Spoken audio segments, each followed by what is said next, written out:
Mahal kong Pilipinas. Sana nakikinig ka.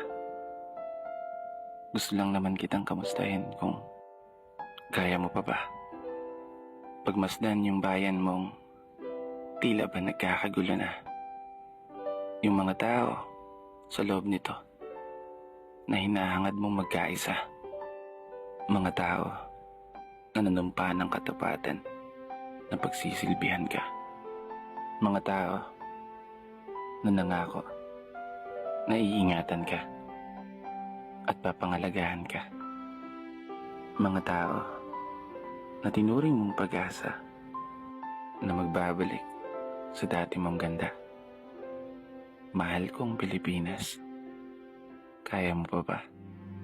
Kasi alam mo, marami sa ngayon ang pinili na lang manahimik at hindi na lang magsalita habang pinapanood at pinapakinggan ng mga balitang talagang nakakabigla. Marami ang nagagalit, marami din ang natutuwa. May ilan na nagbubunyi, ngunit may ilan din na gusto nang magwala. Marami ang nasaktan, marami din ang naging masaya.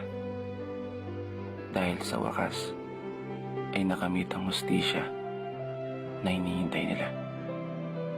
Laban sa isang tao na dati ring nag-alaga sa'yo. Isang tao na kilalang palamura at pinansaghan din walang modo. Isang tao na handang mamatay o pumatay ng kahit sino, alang-alang sa kapakanan ng bawat Pilipino. Mahal kong Pilipinas.